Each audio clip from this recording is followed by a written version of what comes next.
Stones, piles, fistula side effects operation లేకుండా శాశ్వత పరిష్కారం హోమియో కేర్ ఇంటర్నేషనల్.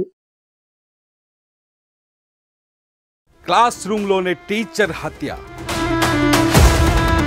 అన్ని గాయాలున్నాయి మేడం. స్కెచ్ వేసి హత్య చేసిన విద్యార్థులు. ఎవరైనా టీచర్స్ వెనక పక్క నుంచి ప్రోద్బలం లేకుండా వాళ్ళు కొట్టింటారా? గుంపుగా కొట్టి చంపేశారు.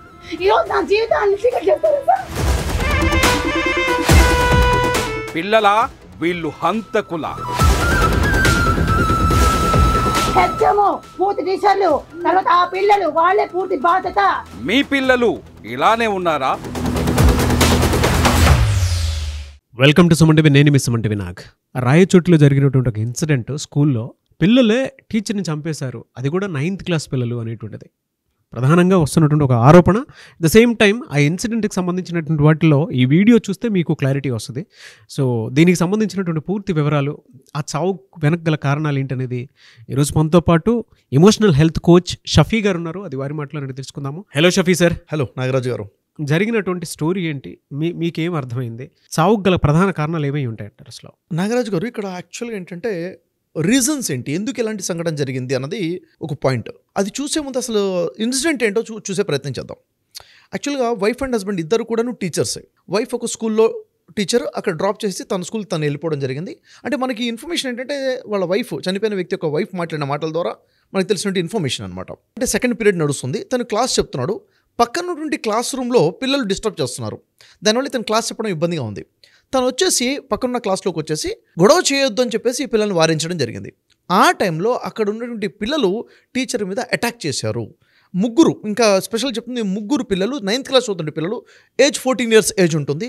వాడు పిడి గుద్దులతో వాళ్ళ ముగ్గురు ఇతని మీద అటాక్ చేశారని చెప్పేసి, అంటే శరీరంలో మొత్తం కూడా కందిపోయి ఉంది అని చెప్పేసి చెప్పడం జరుగుతుంది. అంటే కేవలం గుద్దడమే కాకుండా చేతికి కడెం మీద పెట్టుకుంటారు, కడెం తీసుకొని కడెంతో కూడా కొట్టడం జరిగింది. ఇంకా ఆమె చెప్తున్న విషయం అంటే ప్రైవేట్ పార్ట్ మీద కూడా దెబ్బలు ఉన్నాయి.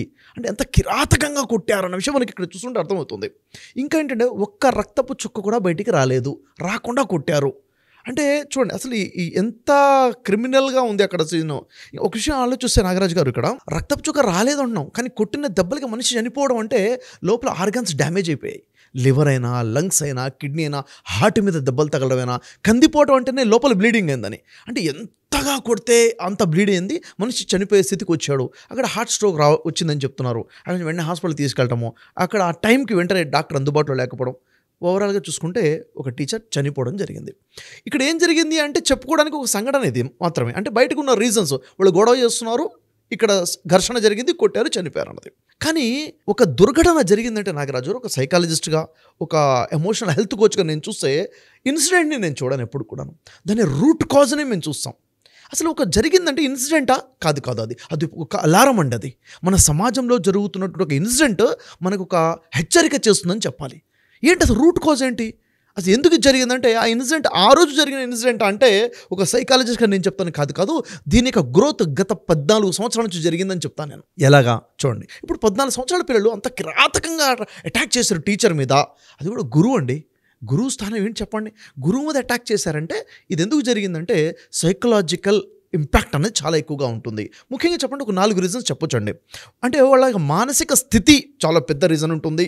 రెండోది వాళ్ళ యొక్క పెంపకం, చిన్నప్పటి నుంచి తల్లిని ఎలా పెంచారు అనేది ఒక 2 రీజన్ ఉంటుంది. మూడోది వాళ్ళ యొక్క పరిసరాల ప్రభావం ఒకటి ఉంటుంది, వాళ్ళ ఏజ్ యొక్క ఇంపాక్ట్ కూడా ఉంటుంది. దీంట్లో ఒకటి చూసుకుంటే సైకలాజికల్ ట్రామా అండి.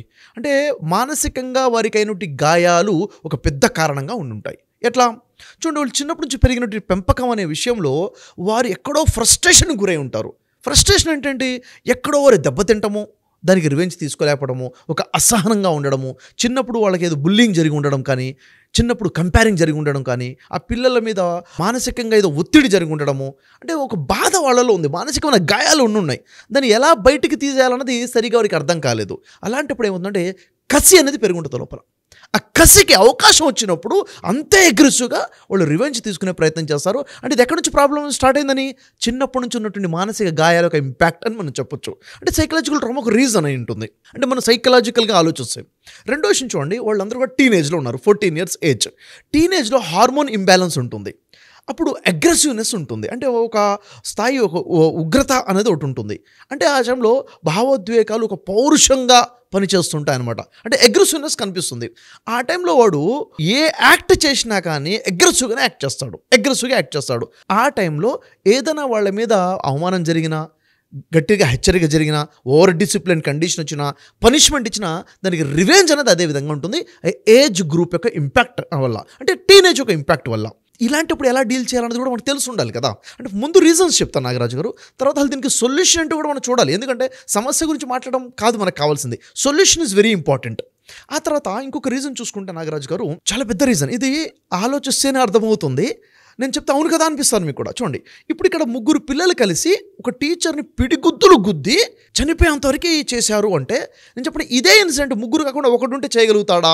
లేదు, చేయలేడు. అంటే ఒక్కడు ఒంటరిగా ఉన్నప్పుడు చేయలేని ధైర్యము ఒక గుంపులో ఉన్నప్పుడు వస్తుంది. గ్రూప్ సైకాలజీ అంటారండి నాగరాజు గారు. ఇక్కడ ఏమవుతుందంటే, మేము ఉన్నాము, నా హీరోజం వాడి ముందు చూయించుకోవాలి, నేను గొప్పగా కనపడాలి, నా పవర్ చూపించాలి, నేను బలవంతుడని చూపించుకోవాలి అనే సైకాలజీ క్రియేట్ అవుతుంది గ్రూప్లో ఉన్నప్పుడు.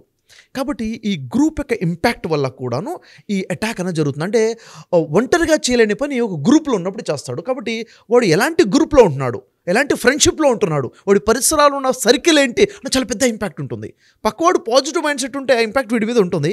నెగిటివ్ ఇంపాక్ట్ ఉంటే ఇక్కడున్న నెగిటివ్ ఆ నెగిటివ్ కలిసేసి స్ట్రాంగ్ అగ్రెసివ్ నెగిటివ్లోకి వెళ్తారు. అంటే పీర్ గ్రూప్ ప్రెజర్ అంటారు దీన్ని. అంటే పరిసరాలు, స్నేహితుల యొక్క ప్రభావం బలంగా పనిచేసిందని ఇక్కడ క్లియర్గా అర్థమవుతుంది. 3 కలిసి అటాక్ చేశారన్నది సైకాలజీ. ఇక్కడ నాగరాజు చూడండి, వాళ్ళ వైఫ్ మాట్లాడిన విషయాల్లో ఆయన చాలా డిసిప్లిన్ మెయింటైన్ చేస్తారండి, డిసిప్లిన్ గురించి బోధిస్తారు.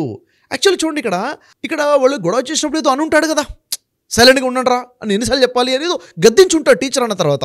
అంటే వీళ్ళ ఆలోచన, అరే నిన్ను ఇంత మాట అన్నాడరా అని చెప్పేసి వీడంటే, అవును కదా ఇంత మాట నేను ఊరుకుంటానా, వీడు అటాక్ చేస్తాడు. నిన్నన్నాడా, నేను ఊరుకోనరా, నా ఫ్రెండ్ నువ్వు అని చెప్పి చూసారు. ఈ నెగిటివిటీ వల్ల అగ్రెసివ్నెస్ ఎక్కువైపోతుంది. ఈ గ్రూప్ సైకాలజీ అనమాట. తర్వాత నాగరాజు గారు ఇక్కడ చిన్నప్పటి నుంచి పెంపకం యొక్క ఇంపాక్ట్, పేరెంటింగ్ అండ్ గైడెన్స్ అనేది చాలా పెద్ద ఇంపాక్ట్ అండి. ఎవడు కూడా ఒకేసారి ఇలాంటి మనస్తత్వంలోకి రాడు కదా, అవునా కదా. ఒక వ్యక్తి ఇంత క్రిమినల్గా యాక్ట్ చేస్తున్నాడు, ఇంత హింసాత్మకంగా వైలెంట్గా ఉన్నాడంటే వైలెన్స్ అనేది వన్ డేలో వచ్చేది కాదు. ఇది చిన్నప్పటి నుంచి పెంపకం యొక్క ప్రభావం ఖచ్చితంగా ఉంటుంది. ఉదాహరణ చూడండి నాగరాజు గారు, పిల్లలకి చిన్నప్పటి నుంచి కూడా మోరల్ వాల్యూస్ చెప్పామనుకోండి, అరే పెద్దవాళ్ళంటే ఇలా ఉంటుందిరా, పెద్దవాళ్ళతో ఇలా మాట్లాడాలరా, గౌరవంగా మాట్లాడాలి, వాళ్ళ ముందు ఇలా కూర్చోవాలి, ఇలా నిల్చోవాలి అని చిన్నప్పటి నుంచి టీచ్ చేసుకుంటూ వస్తే, వాడు పెద్ద అవుతున్న కొద్దీ పెద్దవాళ్లతో అగౌరవంగా మాట్లాడకూడదు, గట్టిగా మాట్లాడకూడదు, వ్యతిరేకంగా మాట్లాడకూడదని ఆలోచన ఉన్నవాడు వైలెంట్గా అటాక్ చేసి పిడిగుద్దులు గుద్దుతాడా? అవకాశమే లేదు కదా. అంటే చిన్నప్పటి నుంచి ఎలా పెరిగే అవకాశం ఉంటుందంటే, చాలా సందర్భాలు చూడండి నాగరాజు గారు, నాన్నని ఏంట్రా అని చిన్నోడంటే, అరే వీడు నన్ను అరే అన్నాడు అని చెప్పేసి, అంటే నాన్నని తిడితే కూడా అది గొప్పగా భావించి నలుగురు చెప్పుకునే పేరెంట్స్ కూడా ఉన్నారండి. అంటే ఏది మంచి, ఏది చెడు, ఏది మోరల్, ఏది ఇమ్మోరల్ అన్నది చూడకుండా పిల్లల్లో నెగిటివిటీ వస్తున్నా కానీ దాన్ని గొప్పగా కాలర్ ఎగరేసుకొని ఇంత గొప్పగా చెప్పుకునే వాళ్ళు ఉన్నారనమాట. అంటే చిన్నప్పటి నుంచి ఉన్నటువంటి ఇంపాక్ట్ వల్ల కూడాను వాళ్ళకి ఈ వైలెన్స్ అనేది వచ్చి ఉంటుంది. రెండోది, చిన్నప్పటి నుంచి ఫ్యామిలీలో వైలెన్స్ చూశారనుకోండి, అంటే అగ్రెసివ్గా కొట్టడము, తిట్టడము అన్నది చూసుంటే దాన్ని మిమిక్ చేస్తారు, దాన్నే వీళ్ళు కూడా అనుకరించే ప్రయత్నం చేస్తారు. ఇది ఫ్యామిలీ యొక్క ఇంపాక్ట్, పెంపకం వల్ల ఇంపాక్ట్ అని చెప్పొచ్చు. ఇది వన్ డేలో జరిగింది కాదు కదా, చిన్నప్పుడు జరుగుతుంది. ఇదంతా కూడా మనం చూసుకోవాలి. రూట్ కాజ్ ఏంటి అంటే ఇది రూట్ కాజ్ అయి ఉంటుంది. మరొక రీజన్ చూడండి నాగరాజు గారు, కామన్గా చాలా ఫ్యామిలీస్లో జరిగేది, పిల్లల ముందే తల్లిదండ్రులు గొడవ పడుతున్నారు, గొడవ పట్టి అరుసుకొని కొట్టుకునేదాకా వెళ్తుంది. ఎంత ఎంత వైలెంట్గా కనిపిస్తారంటే, పిల్లలు దాన్ని 1 సారి 2 సార్లు 3 సార్లు చూసిన తర్వాత అసలు వీళ్ళు ఇంత గ్రాంటెడ్గా తీసుకున్నారు కదా గొడవ పట్టడం, కొట్టడము, ఇది కామన్ బిహేవియరా, ఇదే విధంగా బయట కూడా ఉంటుందా, అంటే మనల్ని ఎవరన్నా అంటే మనం ఇలా యాక్ట్ చేయాలా, ఇలా అటాక్ చేయాలా అనేది వాళ్ళు నేర్చేసుకున్నారు, వాళ్ళకి నేర్పేసి చేసాం మనం. అంటే ఫ్యామిలీ ఇంపాక్ట్ ఇంత బలంగా పిల్లల్ని ఇంత వైలెంట్గా తయారు చేసేది ఉంది. ఈ 3 పిల్లలు ఈరోజు ఇక్కడ మర్డర్ చేసే స్థాయికి వెళ్ళారు అంటే, కొట్టి చంపేశారంటే వెనక బ్యాక్గ్రౌండ్ ఖచ్చితంగా ఉండి ఉంటుంది నాగరాజు గారు. అంటే ఎలాంటి విత్తనం వేసాము, మెడికల్ హిస్టరీ అలా ఉంటుంది, సైకలాజికల్గా ఆ విధంగా గురై ఉంటుంది. ఎలాంటి విత్తనం వేస్తే అలాంటి మొక్క వస్తుందన్నట్టుగా అలాగే పెంపకం జరిగింది కాబట్టి అలాంటి రిజల్ట్ వచ్చిందని మనకు అర్థమవుతుంది. రీజన్స్లో మరొక రూట్ కాజ్ ఏంటిదంటే, ఈరోజు మీడియా యొక్క ఇంపాక్ట్, డిజిటల్ ప్లాట్ఫామ్. ఈరోజు గేమింగ్స్ వచ్చాయి, రకరకాల గేమింగ్స్ వచ్చాయి. గేమింగ్లో ఎలా ఉంది, వీడు వాడిని చంపడం, వీడిని చంపడం, వాడిని గుద్దడం, వాడిని నరకడం. గేమింగ్లో కూడా కొట్టుకోవడమే గేమింగ్గా కనిపించింది. అంటే కొట్టుకోవడం వెరీ కామన్గా కనిపిస్తుంది. అంటే కొట్టడం అంటే తప్పు కాదు, కొట్టడమే, ఇది ఒకటి. మూవీస్లో చూడండి నాగరాజు గారు, మూవీస్ ఎంతగా చూపిస్తున్నారంటే అక్కడ హీరో అంటేనే నరకడం, నలుగురిని కొట్టడం, నలుగురిని కొరకడం. ఈరోజు వచ్చినట్టు పాన్ ఇండియా మూవీస్ చూడండి, మూవీ పేరు నేను చెప్పదలుచుకోవట్లేదు, చూస్తే హీరో కొరికేస్తున్నాడు, నరికేస్తున్నాడు, దాన్ని ఒక పెద్ద హీరోజంలా చూపించేస్తున్నారు. ఇది చూసిన తర్వాత నేను కూడా హీరో అవ్వాలి కదా, మరి నేను కూడా హీరో అవ్వాలి, నేను కొరకాలి కదా, పిడిగుద్దులు గుద్దాలి కదా, నేను ఒకేసారి నలుగురిని అటాక్ చేయాలి కదా, ఇదే హీరోయిజం కదా. అంటే ఎంత ఇంపాక్ట్ ఉంది చూడండి. ఖచ్చితంగా ఆలోచనలు ఇలా బిల్డ్ అవుతున్నాయి. నాగరాజు ఒక మాట చెప్తాను, ఒక వ్యక్తి కొరికాడు అంటే దంతాలతో కొరుకుతాడు, గుద్దాడు అంటే చేత్తో గుద్దుతాడు, కొట్టాడు తన్నాడు అంటే కాలుతో అంటారు. కాదు, యాక్చువల్గా ఇది మనస్సుతో, ఆలోచనతో గుద్దుతాడు. అంటే ముందు కొరకాలని ఆలోచన వస్తేనే తర్వాత కొరుకుతాడు, కొట్టాలని ఆలోచన వస్తేనే తర్వాత చేత్తో కొడతాడు. అంటే ఇది మొత్తం జరుగుతుంది చేతులతో కాళ్ళతో కాదు, ఆలోచనతో జరుగుతుంది, సైకలాజికల్గా జరుగుతుంది. ఇక్కడ డిస్టర్బ్ అవుతుంది, ఇక్కడ ఇంపాక్ట్ వస్తుంది, మీడియాకు ఇంపాక్ట్. చూస్తున్నటువంటి సోషల్ మీడియా కానివ్వండి, సీరియల్స్, మూవీస్, గేమ్స్, ఇవన్నీ కూడా చాలా నెగిటివ్ ఇంపాక్ట్ చూపిస్తున్నాయి. అది చూసి అదే నా లైఫ్లో నేను కూడా అలా యాక్ట్ చేయాలి, నన్ను 10 మంది గౌరవించాలంటే, నన్ను చూసి 10 మంది భయపడాలి అంటే, అది హీరోస్ ఎంచుకోవాలంటే నేను కూడా ఇలా ఉండాలి, నా బిహేవియర్ ఇలా ఉండాలి అనేది నేర్చేసుకుంటున్నాను నాగరాజు. ఎమోషనల్ ట్రిగ్గర్ అయిపోతుంది. అంటే మనం దీన్ని అసలు ఏం పరిశీలించకుండా దీనికి ఎవరైనా ఏదైనా మాట అంటే ఇలానే చేయాలేమో, ఇలా చేస్తేనే హీరోయిజం, ఇలా చేస్తేనే కరెక్ట్. సోషల్ మీడియా ఇంపాక్ట్ చాలా బలంగా ఉంది, చాలా బలంగా ఉంది. ఇంకోటి నాగరాజు గారు, ఇంకా పర్సనల్గా ఇప్పుడు ఈ ఇన్సిడెంట్ గురించి చూసుకుంటే, ఇలాంటి ఇన్సిడెంట్ ఎందుకు జరుగుతుంది అసలు? టీచర్స్ని అబ్యూస్ చేయడమో, టీచర్స్ని కొట్టడం, చంపడం అన్నది ఎందుకు జరుగుతుందంటే, రిలేషన్షిప్, టీచర్ తన స్టూడెంట్తో ఎలాంటి రిలేషన్ మెయింటైన్ చేస్తున్నాడు అన్నది చాలా ఎక్కువ ఇంపాక్ట్ ఉంటుంది. అంటే for example, teacher over punishment చేస్తున్నాడు అనుకోండి, అక్కడ పిల్లల్లో అందరూ ఒకలా ఉంటారు కదా, పిల్లలకి పెంపకం బట్టి కొంతమంది వైలెంట్గా ఉంటారు కదా, వాళ్ళు ఈ విధంగా అటాక్ చేసే అవకాశం ఉంటుంది. డిసిప్లిన్ ఉండాలి, డిసిప్లిన్ నేర్పాల్సిందే, క్రమశిక్షణ. దాంట్లో ఓవర్ డిసిప్లిన్ గురించి ఓవర్ కండిషన్స్ పెట్టడం మొదలు పెడితే అది కూడా వాళ్ళు యాక్సెప్ట్ చేయలేరు, దానికి కూడా ఇలాంటి వైలెంట్ బిహేవియర్ వచ్చే అవకాశం ఉంటుంది. కాబట్టి ఎలాంటి రిలేషన్ మెయింటైన్ చేస్తున్నాం అనే దాని మీద కూడా ఈ ఇన్సిడెంట్ జరిగి ఉంటుంది. అయితే ఇప్పటివరకు రీజన్స్ మాట్లాడాం నాగరాజు గారు. సొల్యూషన్ ఏంటి అసలు? ఏం చేస్తే ఇలాంటి ఇన్సిడెంట్ జరగకుండా ఉంటాయి? ఎందుకంటే ఒక ఇన్సిడెంట్ జరిగింది, అయ్యో పాపను వదిలేయటం కాదు, ఇలాంటి జరగకుండా ఉండడం మనకు కావాల్సినటువంటిది. ఏం చేయాలి సార్? మీరు చెప్పినటువంటి ప్రతి మాట నిజమే. ఎందుకంటే మీరు అగ్రెషన్ బిహేవియర్ దగ్గర నుంచి, దాని తర్వాత పీర్ గ్రూప్స్ దగ్గర నుంచి, దాంతోపాటు ఫ్యామిలీలో ఉండేటువంటి వైఫ్ అండ్ హస్బెండ్ గొడవ పడేటువంటి సందర్భం, అవన్నీ చూసి అంటే ఒక్కొక్క ఎమోషన్ ఒక్కొక్క దగ్గర నుంచి నేర్చుకొని ఉంటాడు పిల్లోడు. టీనేజ్కి వచ్చేటప్పటికి ఏంటంటే, అంటే మీరు ఇందాక అన్నారు ఒక 14 సంవత్సరాల నుంచి ఇవన్నీ మైండ్లో పెట్టుకొని ఎమోషనల్గా ఏది ఎప్పుడు ఎక్కడ ఏం ట్రిగర్ అయితే దానికి తగ్గట్టు బిహేవ్ చేస్తున్నాడు. అందుకే ఇంట్లో చూసిన బిహేవియర్ వల్ల కావచ్చు, బయట చూసిన బిహేవియర్ వల్ల కావచ్చు, సోషల్ మీడియా ప్లాట్ఫామ్ బిహేవియర్ వల్లన్నా సరే, పిల్లలు ఇలా తయారైపోవడానికి వాడిలో ఉండేటువంటి సెల్ఫ్ అగ్రెషన్, సెల్ఫ్ ట్రిగర్స్ ఏవైతే ఉన్నాయో దానివల్లే ఇదంతా జరుగుతుంది అని. బట్ దీనికి ఎవరు కారణం అని అంటే మళ్ళీ మనమే, ఎందుకోనండి మన సొసైటీ అలా అంటే ఒక పాజిటివ్ డెవలప్మెంట్ అనేది లేదు, అందుకే ఇలా జరుగుతుంది. దీన్ని ఎలా మెల్లిమెల్లిగా అవేర్నెస్ క్రియేట్ అయ్యి ఎక్కడ తప్పు జరుగుతుందో తెలుసుకొని దీన్ని కంట్రోల్ చేయడం ఎలా? అసలు చాలా మంచి విషయం అడిగారు నాగరాజు గారు. దీన్ని ఎలా కంట్రోల్ చేయాలి, భవిష్యత్తులో ఇలాంటి సంఘటనలు జరగకుండా ఉండాలంటే ఏం చేయాలంటే ఒక 5 పాయింట్స్ చెప్తానండి. మొదటి విషయం ఏంటంటే పేరెంటింగ్ గైడెన్స్, పేరెంట్ కౌన్సిలింగ్ అనమాట. చిన్నపిల్లల దగ్గర నుంచి కూడాను అరే ఏది మంచి ఏది చెడు అనేది పేరెంట్ చెప్పాలి. మోరల్ బిహేవియర్ ఎలా ఉండాలో చెప్పాలి, మోరల్ వాల్యూస్ ఎలా ఉండాలో చెప్పాలి, పెద్దలతో ఎలా మాట్లాడాలి, ఒక అమ్మాయితో బిహేవియర్ ఎలా ఉండాలి, టీచర్ యొక్క విలువ ఏంటి, పెద్దవాళ్ళతో ఎలా ఉండాలి ఎలా ఉండకూడదు అనేది చిన్నప్పుడు నుంచి చెప్పడం మొదలు పెడితే వాడికి అర్థమైపోతుంది. గీత ఇది మంచి ఇది చెడు అన్నది వాడికి అర్థమైపోతుందంట. పేరెంటింగ్ గైడెన్స్ అనమాట. ఇంట్లో బట్టలు వేసుకునే ప్రాసెస్ దగ్గర నుంచి నేర్పించాలి. అంతే, మీరు వేసుకునే బట్టల దగ్గర నుంచి పిల్లలు అనుకరణ చేస్తారు, మాట్లాడతారు. మీరు హస్బెండ్తో ఏ లాంగ్వేజ్లో మాట్లాడతారో అదే లాంగ్వేజ్ని వాళ్ళు పట్టుకుంటారు. మీరు వైఫ్కి ఏ లాంగ్వేజ్లో కమ్యూనికేట్ చేసి అబ్యూస్ చేసి మాట్లాడితే వాళ్ళు కూడా అదే తీసుకుంటారు. ఎగ్జాక్ట్లీ అదే కదా, మనం ఇంట్లో నుంచే నేర్పించేస్తున్నాం, ప్రాక్టికల్ మన యాక్ట్స్ ద్వారా నేర్పించేస్తున్నాం. ఎగ్జాంపుల్ చెప్తున్నాను సార్, అంటే వైఫ్ని కొంతమంది అరే అని పిలుస్తూ ఉంటారు. అవును, వైఫ్ కూడా హస్బెండ్ అరే అని చెప్పేసి పిలుస్తాడు, పిల్లాడు కూడా అదే పిలుస్తాడు. ఇది ప్రతి ఇళ్లలో జరిగేదే సార్. ఇదే వాళ్ళ అంటే కింద కామెంట్ బాక్స్లో మీరు చెప్పింది కరెక్టే నాగరాజ్ గారు అని చెప్పి డెఫినెట్గా పెడతారు. ఎందుకంటే అది ఉంది పేరెంట్స్ని. పిల్లోడు కూడా అరే అంటే మనకు ముద్దుగా అనిపించినట్లు అంటే వెంటనే వాళ్ళు అరే భలే పిలుస్తున్నాడే నన్ను, మీతో పాటు పెరుగుతున్నారు అని అంటే పిల్లలు మీ బిహేవియర్ని కూడా తీసుకుని బయటకు వెళ్తున్నాను అంటే మీరు ఇక్కడ ఏం చేస్తే బయట కూడా అదే చేస్తారు. ఇప్పుడు ఇక్కడ వింటున్నాడు, చూస్తున్నాడు, గమనిస్తున్నాడు, ఫీల్ అవుతున్నాడు, ఇది నేర్చేసుకుంటాడు. ఇవన్నీ కూడా ఒక లేయర్స్ లాగా బ్రెయిన్లో తయారైపోతాయి ఖచ్చితంగా. ఇంకా పేరెంట్స్ నేర్పాల్సినటువంటి మరొక విషయం ఏంటంటే లైఫ్లో ఫ్రస్ట్రేషన్ వెరీ కామన్ అండి. అనుకున్నది జరగకపోవటమే కదా. ఏదో సాధించాలనుకున్నాం, సాధించలేకపోయాము, ఒక ఎక్స్పెక్ట్ చేసాము, అది జరగలేదు, ఫ్రస్ట్రేషన్ వస్తుంది. ఈ ఫ్రస్ట్రేషన్ ఎలా మేనేజ్ చేయాలో నేర్పించగలగాలి. అని ఇప్పుడు కాకపోతే తర్వాత అవుతుందిరా, ఇప్పుడు అవ్వలేదు కదా, మళ్ళీ ప్రయత్నించు, మళ్ళీ వస్తుంది. టాలరెన్స్ లేకుండా పోయింది. ఇంకా దాన్ని ఎలా అవుట్ బర్స్ట్ అవ్వాలంటే నెగిటివిటీగా బర్స్ట్ అవుతున్నారు కదా ఇప్పుడు ఈ వైలెంట్ యాక్ట్ అన్నది. అంటే ఫ్రస్ట్రేషన్ ఎలా మేనేజ్ చేయాలన్నది కూడా చిన్నప్పుడు పేరెంట్స్ చెప్పాలి. చెబితే ఇప్పుడు రాలేదు కదా, పర్లేదు, తర్వాత వస్తుంది, ఏం మునిగిపోలేదులే, మళ్ళీ ప్రయత్నిద్దులే అన్నట్టుగా మనం ఎడ్యుకేట్ చేయాలన్నమాట. అంటే ఆలోచన ప్యాటర్న్ ఎలా ఉండాలి పాజిటివ్గా అన్నది నేర్పించడం వల్ల ఇలాంటి ఇన్సిడెంట్ జరగకుండా మనం ఆపగలుగుతాం భవిష్యత్ తరాలలో కూడాను. మరొకటి సెకండ్ పాయింట్ ఏంటంటే నాగరాజు గారు, టీచర్స్ ట్రైనింగ్. టీచర్స్కి స్పష్టమైన ట్రైనింగ్ ఇవ్వాలి. ఎందుకంటే 7th క్లాస్ లోపల ఉన్న పిల్లల టీచర్స్కి ఒకలాంటి ట్రైనింగ్ ఉంటుంది. టీనేజ్ స్టార్ట్ అయిపోయింది, ఎప్పుడైతే 13 years 14 15 అంటే 8th 9th 10th పిల్లల ఆలోచనలు మొత్తం మారిపోయి ఉంటాయి. అక్కడ మొత్తం కూడా హార్మోనల్ ఇంబ్యాలెన్స్ అయి ఉంటుంది. ఆ పిల్లల్ని ఎలా డీల్ చేయాలనేది స్పెషల్ సబ్జెక్ట్.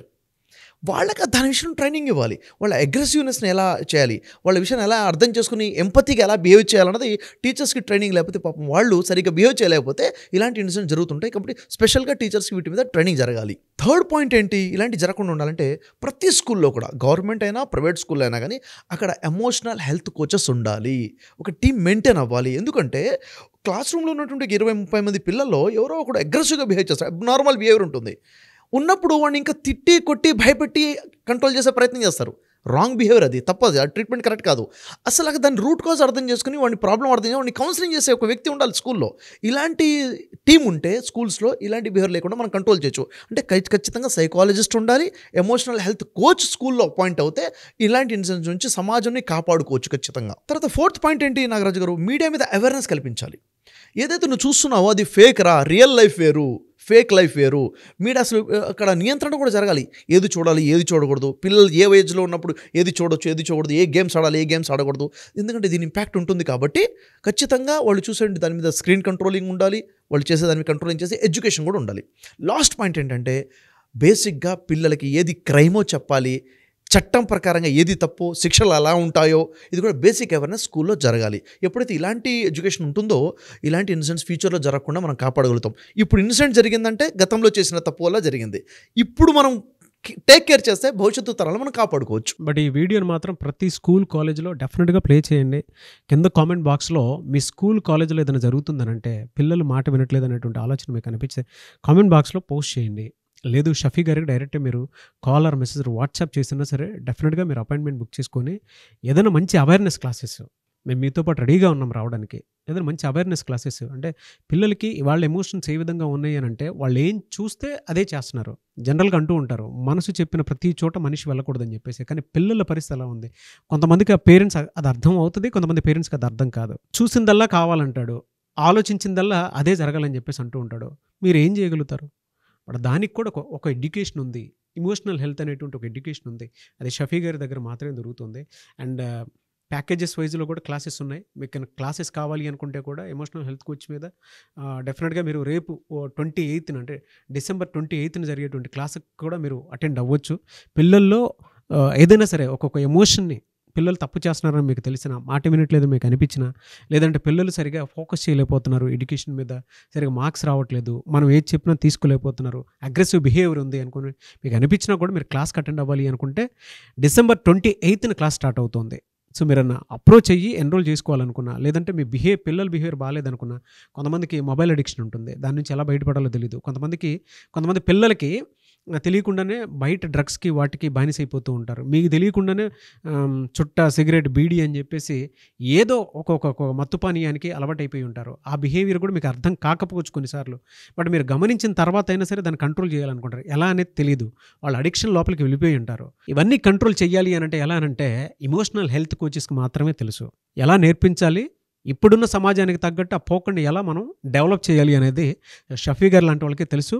కాబట్టి మీరు అప్రోచ్ అవ్వాలనుకుంటే వెంటనే స్క్రీన్ మీద కనిపిస్తున్న నెంబర్కి సంప్రదించండి. బట్ ఇటువంటి వీడియోస్కి అవేర్నెస్ కోసం అన్నా సరే మేము ఒక కాంబోగా అంటే ప్రతి తెలుగు రాష్ట్రాల్లోనే వెళ్ళాలనేటువంటి ఉద్దేశంతో చేస్తున్నాము. డెఫినెట్గా షేర్ చేయండి. కింద కామెంట్ బాక్స్లో మీ స్కూల్ కాలేజ్లో కనుక ఇది జరుగుతూ ఉందని అంటే పోస్ట్ చేయండి. లేదు అంటే మిస్టర్ నాగ్ అఫీషియల్ 1 అన్న ఇన్స్టాగ్రామ్ ఐడి ఉంది, దానికి మీ పర్సనల్ కాంటాక్ట్ నెంబర్ పెట్టి మీ స్కూల్ కాలేజ్లో ఇలా ఉంది అని అంటే డెఫినెట్గా మేము ఒక సొల్యూషన్గా మీ దగ్గరకు వస్తాము. ఎనీవేస్ థ్యాంక్ యూ అండి, thank you so much Shafi గారు. Thank you much.